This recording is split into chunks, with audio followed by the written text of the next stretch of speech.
পবিত্র কোরআনে বলা হয়েছে ইউসুফ আলাইহিসসালাম এর কাহিনী সব কাহিনীর মধ্যে সবচেয়ে সুন্দর। এই কাহিনীতে আছে ভালোবাসা, ঈর্ষা, ধৈর্য, প্রলোভন, কারাবাস, ক্ষমা এবং বিজয়ের ইতিহাস। আজ আমরা জানব সেই মহান নবীর গল্প, যার জীবন ছিল আমাদের জন্য একটি জ্যোতির্ময় শিক্ষার দৃষ্টান্ত। ইউসুফ ছিলেন নবী ইয়াকুব আলাইহিসসালামের পুত্র। তার ছোটবেলা থেকেই ছিল এক অন্যান্য সৌন্দর্য, জ্ঞান, ভক্তি। একদিন তিনি তার বাবাকে বললেন, আব্বা, আমি স্বপ্ন দেখেছি, সূর্য, চাঁদ আর 11টি তারা আমাকে সেজদা করছে। ইয়াকুব আলাইহিসসালাম জানতেন এই স্বপ্ন একটি নবীর ভবিষ্যতের ইঙ্গিত দেয়। তিনি আদর করে বললেন, বাবা, এই স্বপ্ন তোমার ভাইদেরকে বলো না, ওরা হিংসা করবে, তোমার সাথে খারাপ ব্যবহার করবে। ইউসুফ ছিলেন ইয়াকুব আলাইহিসসালাম এর সবচেয়ে প্রিয় সন্তান। এই ভালোবাসা তার 11 ভাইয়ের মনে ঈর্ষা জাগায়। এদিকে ইউসুফের প্রতি তার বাবার ভালোবাসা দেখে বাকি 11 জন ভাই এর মধ্যে হিংসা শুরু হলো। তারা ষড়যন্ত্র শুরু করলো, কি করা যায়, কি করলে তাকে বাবার কাছ থেকে দূরে সরিয়ে দেওয়া যাবে। তারা গোপন ষড়যন্ত্র করে। তারা বাবাকে বলল, আমরা ইউসুফকে একটু বাইরে ঘুরতে নিয়ে যাব। ছোট্ট ইউসুফ তার ভাইদের সাথে ঘুরতে পেয়ে বেশ আনন্দিত। তার ভাইরা তাকে কোথায় নিয়ে যাচ্ছে এসব কিছুই জানে না, শুধু সে আনন্দ করতেছে। একটু দূরে যাওয়ার পরে সামনে একটা কূপের দিকে ইউসুফকে নিয়ে যাচ্ছে। তখন কিছুটা টের পেল এবং বুঝতে পারতেছে তার ভাইরা তাকে কোনো একটা ষড়যন্ত্র করতেছে। সামনে দিকে নিয়ে গিয়ে সুযোগ বুঝে ছোট্ট ইউসুফ নবীকে কূপের ভিতর ফেলে দিল। ইউসুফ হতবাক হয়ে গেলেন ভাইদের ব্যবহার দেখে, এবং ভয়ঙ্কর কূপে ইউসুফ একাই বসে আছে। কি করবে, কোথায় যাবে, কিছুই খুঁজে পাচ্ছে না।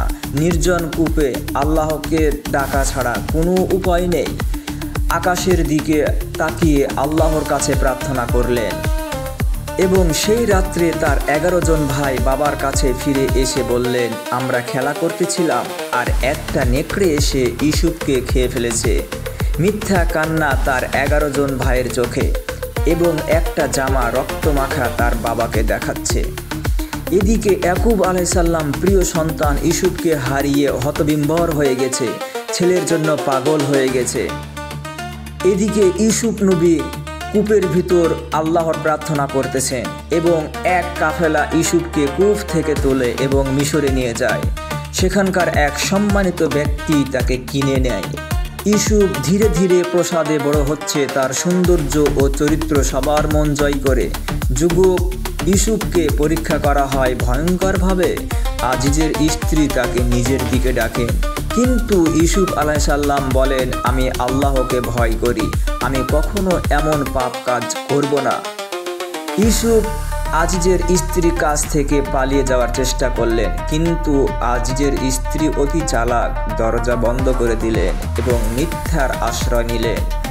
অবশেষে মিথ্যা অভিযোগ তাকে জেলে পাঠানো হয়, কিন্তু জেলেও তিনি আল্লাহর বান্দাদের উপদেশ দিতেন এবং স্বপ্ন ব্যাখ্যা করতেন।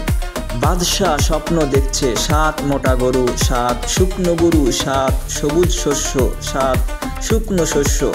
স্বপ্ন দেখে যার ব্যাখ্যা কেউ দিতে পারে না। ইউসুফ আলাইহিসসালাম জেল থেকেই বলেন, এটি নির্দেশ করে 7 বছর সচ্ছলতা, এরপর 7 বছর দুর্ভিক্ষ, তোমরা খাদ্য মজুত করো। দুর্ভিক্ষের সময় তার 11 জন ভাই মিশরে ফিরে আসলেন। তার ভাইয়ের কাছে ইউসুফ নবীর প্রথম তাদেরকে পরিচয় দিলেন না, পরে তাদের পরিচয় দিলেন। ভাইয়েরা লজ্জায় কাঁদতেছেন অতীতের নোংরা ব্যবহারের কারণে। ইউসুফ নবী বুঝতে পারলেন তার ভাইয়েরা লজ্জা পেয়েছেন এবং নিজের ভুল বুঝতে পেরেছেন। এই কারণে তাকে ক্ষমা করে দিলেন এবং বলল, আল্লাহ আপনাদের ক্ষমা করুন, আজ তোমাদের কোনো দোষ নেই। ইউসুফ নবী আল্লাহর প্রশংসা করছেন, এবং পরিশেষে ইউসুফ আলাইহিসসালাম তার প্রিয় বাবার সাথে পুনর্মিলন হলেন। এই হলো ইউসুফ আলাইহিসসালামের কাহিনী, একজন মহান নবীর ধৈর্য, আত্মত্যাগ, ক্ষমা এবং আল্লাহর উপর পূর্ণ আস্থার অনুপম দৃষ্টান্ত। তিনি আমাদের শেখান, আল্লাহর উপর ভরসা রেখে ধৈর্য ধরলে পরিণামে বিজয় নিশ্চিত।